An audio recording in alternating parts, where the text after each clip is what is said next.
I'm Eddie Lawrence, and this is the Ready for Eternity podcast, a podcast and blog exploring biblical truths for inquisitive Bible students. American Christians face a quiet crisis.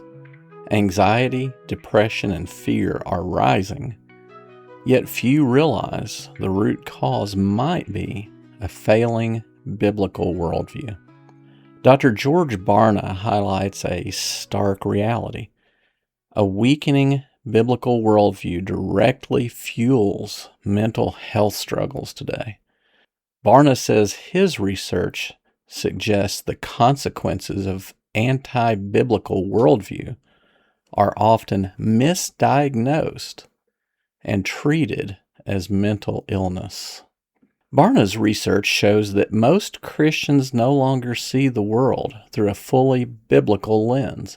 Only a small percentage of believers hold a biblical worldview, consistently interpreting life through Scripture. When that lens is blurred, people lose the framework that makes sense of suffering, uncertainty, and moral complexity. In a 2025 report, Barna asks, what do you get when you are bombarded with information about institutional demise, leadership incompetence and corruption, climate turbulence, financial chaos, expanded global terrorism, unmitigated crime, unhealthy foods, national disunity, discrimination and targeted persecution, and social alienation? The most likely outcome is increased anxiety, depression, fear, suicidal thoughts, and addictions. According to Barna, 1 out of every 4 adults has some type of mental illness. His research reveals that those who lack a biblical worldview are more likely to succumb to a mental health issue such as anxiety, depression, or fear. When worldview collapse occurs within a congregation, unhealthy coping behaviors can quietly become normalized. Barna predicts that these patterns will escalate. He foresees that new levels of unhealthy behavior will become normative, including a concurrent relaxing of mental health standards. People increasingly rely on avoidance, self-soothing, or affirmation seeking, behaviors quietly reshaping the church's culture.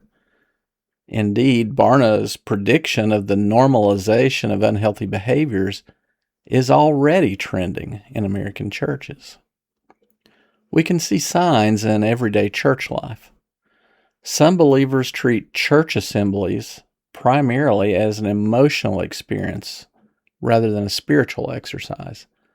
Many constantly seek reassurance from friends or pastors instead of finding security in God.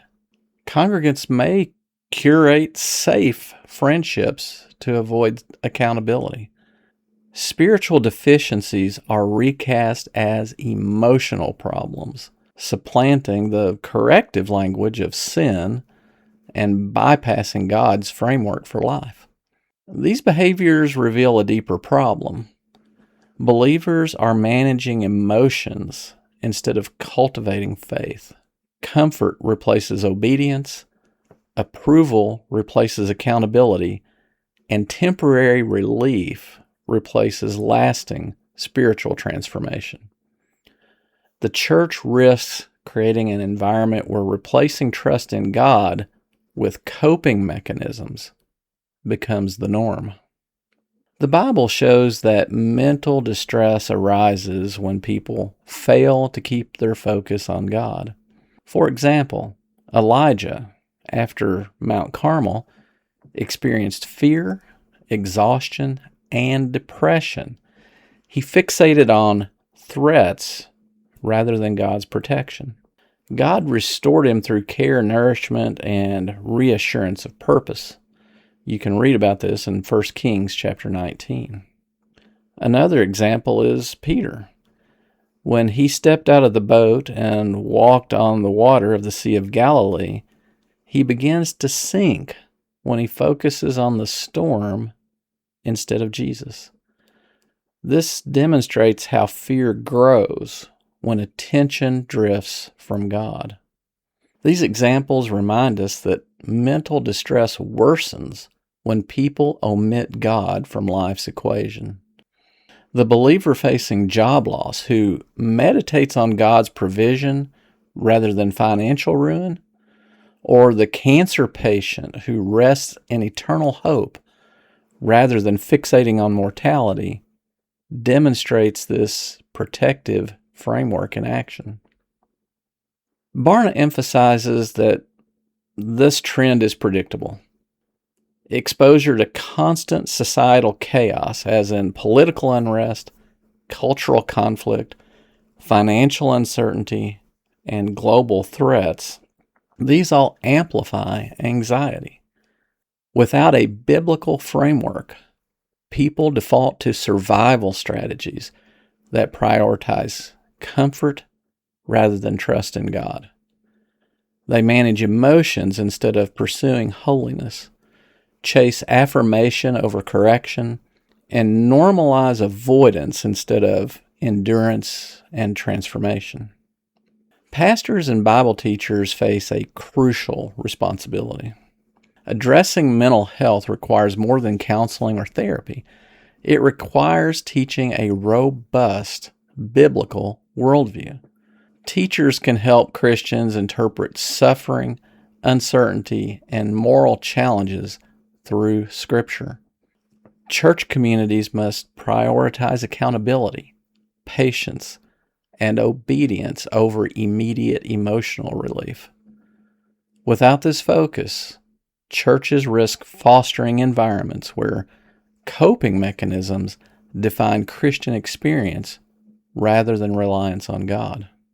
A biblical worldview protects mental health by grounding believers in God's faithfulness, promises, and presence. Trusting that God cares, guides, and works all things for good, Romans 8:28, shields believers from despair, fear, and the subtle traps of self-focused coping. Barna's work serves as both a warning and an invitation. The warning is clear. Unchecked worldview erosion will continue to amplify mental health struggles and normalize unhealthy coping mechanisms. The invitation is equally important. Churches can respond proactively. Leaders can reinforce biblical literacy, teach emotional and spiritual resilience, and cultivate communities that nurture hope, obedience, and faith. Churches that act now may prevent widespread patterns of anxiety and fear from becoming the accepted norm. In short, mental health in the church is deeply intertwined with worldview. Anxiety, depression, and fear often signal more than personal struggle. They reveal the absence of a framework rooted in God's truth. Churches that teach, equip, and disciple believers in God's truth produces faithfulness, not fear. Coping behaviors must never replace trust in God's promises and provision.